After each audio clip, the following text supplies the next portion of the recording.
Et par hasard, si malheureusement il y a un commerçant ou un individuel qui a sa voiture, elle va se voir être cassée aussi. Qui perd? C'est la nation qui perd d'abord. Et on va casser tous les feux de stop, tous les panneaux, l'éclairage public, lesquels on va utiliser vos propres moyens pour les remplacer. Vos propres moyens, attention, pas que vous détenez automatiquement, mais non, qu'on va partir, qu'on va s'endetter pour les remplacer. Quelqu'un dira tout de suite que oui, ce n'est pas son père qui va payer. Mais crois-moi, nos parents vont payer. Tu auras aussi à payer un jour, parce que tu es appelé à grandir pour prendre responsabilité dans ce pays, aussi minime soit-elle. La responsabilité au niveau d'une nation commence du moment où tu es chef de famille. Tu es responsable. Tu payes les conséquences que tu as sémées quand tu étais élève ou étudiant. On casse nos infrastructures. Et des infrastructures que malheureusement nous ne pouvons même pas faire pour nous-mêmes. Même si on a eu le financement au niveau d'un organe extérieur, on n'a pas les compétences pour les refaire. On fait venir encore des expatriés pour refaire ces choses. Main-d'œuvre, zéro. Emploi, zéro au niveau national. Donc, regardez, tu casses pour donner du travail à l'autre. Tu casses pour t'endetter les peu d'infrastructures, les petites infrastructures que tu as dans la zone. Alors, on a besoin des infrastructures, mais telles que nous partons, la voie que nous suivons, notre incivisme a atteint le degré de non-retour, si jamais on ne casse pas ce cercle infernal. Le troisième point dont on a besoin pour une nation, pour que l'économie soit viable, si vraiment on veut être dans le cercle de ceux qui veulent être développés, on a besoin d'un système sanitaire qui marche. La santé. Nous avons l'habitude de crier le slogan que la santé n'a pas de prix. On investit dans la santé, malheureusement au niveau budget national, l'investissement sur le plan sanitaire, c'est vraiment un zéro, quoi. On n'investit rien là-bas. Ça fait mal. Quand tu pars au niveau de l'hôpital national ou bien des centres publics sanitaires sur l'étendue du territoire et que tu constates ce qui se passe. Le système sanitaire ne marche pas. Pourquoi? Parce que, l'éducation sur la formation sanitaire est mal préparée.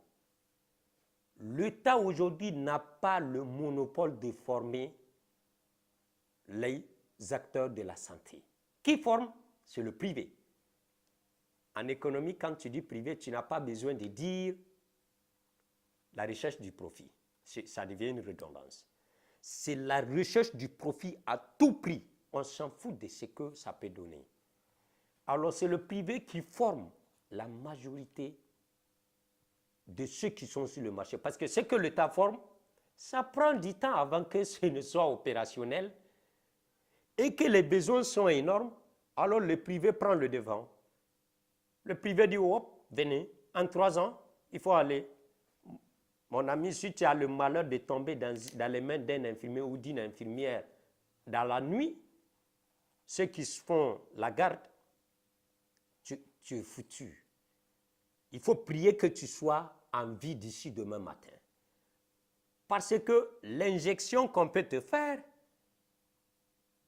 ça peut te conduire directement à la mort. La personne n'est pas qualifiée parce que mal formée, parce que manque d'infrastructures, les choses pour travailler. Alors, par incivisme aussi, tu vas voir la personne dormir à l'aise alors que la personne est en garde. À l'aise. Tu tapes la porte, vous allez me pardonner du geste, tu vas entendre la personne ouvrir la bouche. C'est le geste. Attends, c'est quoi? Rétorquer. Tu dis, madame, j'ai un malade. Attends, je viens. Mes amis, c'est de l'incivisme. Ça n'amène pas un pays dans le sens, dans le sens du développement. Ça nuit à un pays. En termes de développement, je parle. Vous prenez même sur le plan sanitaire, quand il n'y a pas un système sanitaire qui marche, même un commerçant, un acteur économique, aussi puissant soit-il, s'il tombe malade, il est le moteur de sa famille, s'il tombe malade, par manque d'infrastructures ou bien de système sanitaire, il va passer 3 mois en bas, dormir, parce qu'il ne reçoit pas les soins qu'il faut, malgré qu'il soit doté de la richesse pour se donner cette santé. Mais il ne l'a pas. Tout le système, le moteur économique, tout le système va s'arrêter parce que c'est lui le centre. Les jeunes sont mal éduqués pour continuer les activités. Lui étant expérimenté, il est tombé, il est malade. Il ne peut pas recouvrir la santé facilement. Sur le plan économique, on a perdu. On a perdu parce que même s'il va regagner la santé, même s'il va avoir cette santé, il faut qu'il paye des moyens colossaux pour aller à l'extérieur pour être soigné. Alors qu'on devait avoir cette compétence, investir dans nos hôpitaux pour qu'ils soient soignés et qu'ils recouvrent sa santé et pour que le système économique recouvre son nombre. Quatrième chose que j'aimerais développer aussi, on a besoin pour qu'une économie soit viable, si vraiment il n'y a pas de l'incivisme, on a besoin d'un commerce bien ordonné. Ceux qui connaissent les rues de Niamey et les rues des autres villes du Niger, on connaît c'est quoi le commerce. C'est le désordre absolu. Le système est fait en sorte que il n'y a rien qui soit ordonné. Tu as besoin juste d'un récépissé, c'est-à-dire d'une autorisation d'un homme politique. Tu t'installes comme tu veux. Nos frères qui viennent du village, non expérimentés, ils font leur petit commerce dans les rues de Niamey de manière anarchique. Quelqu'un dira tout de suite qu'ils cherchent leur pain. Mais quand tu cherches ton pain et que tu bloques la circulation, du coup tu bloques les activités économiques. Les charrues, les charrettes, partout. Parfois même si tu dis à un, la bouge un peu, je vais passer, tu te verras, il va ouvrir son petit dictionnaire des injures.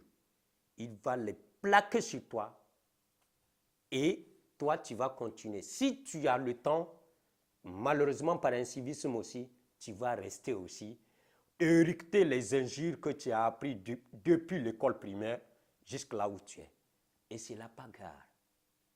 Et qu'est-ce qui a amené ça? Manque d'ordre. Qui doit mettre l'ordre là? Les classiques en économie nous disent que c'est une fonction de l'État, c'est une fonction régalienne de l'État de mettre de l'ordre dans une économie pour que l'économie soit en marche. L'État ne met pas. La mairie vous chasse 2 jours, vous revenez. Aux grandes dames de tous les citoyens. On est là, on observe, mais personne pour régler l'économie. On nous dit que tu as besoin d'un RCCM, un enregistrement au niveau du registre du commerce. Mais, mes amis, tu n'as pas besoin de ça ici au Niger par incivisme. Tu t'installes comme tu veux.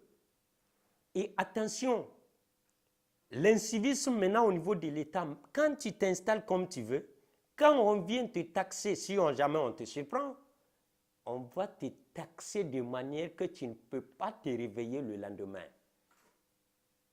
Je n'appelle pas ça manque de règlement, j'appelle ça incivisme. Mettez de l'ordre dans l'économie et vous verrez les choses marcher. Je suis vraiment en train de développer chaque point ici, des points qu'il faut pour qu'une économie soit viable et qu'une économie soit compétitive. Mais en même temps, je mets ça en rapport avec quoi? Avec notre comportement qui va à l'encontre du développement des activités économiques. Que ce soit au niveau de l'État ou bien au niveau individuel.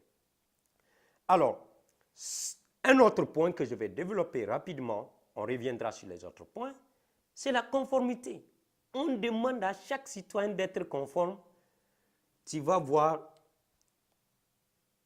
jamais, jamais on ne veut se conformer à aucune loi ou règlement.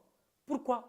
Parce que parfois les lois et les règlements sont préparés sans tenir compte de la réalité qui est en place. Et ça, vous connaissez la cause. C'est un système éducatif qui ne marche pas, qui donne des fruits et un système politique qui fait le fruit, qui crée des personnes qui sont en mesure de préparer des lois qui ne collent pas à leur société. Alors, on n'est jamais conforme parce que vous aurez des grosses boîtes de production de tout, mais qui ne sont jamais enregistrées.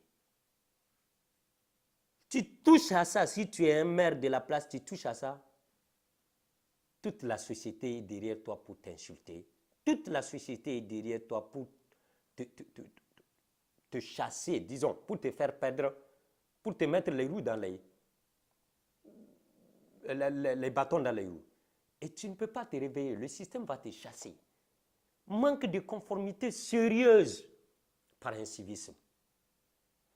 Alors, cette partie, j'aimerais vous dire tout simplement qu'à travers les points que nous venons de développer, avant de continuer, l'on a besoin d'un système, d'un comportement favorable au développement économique d'une nation. Je vous remercie.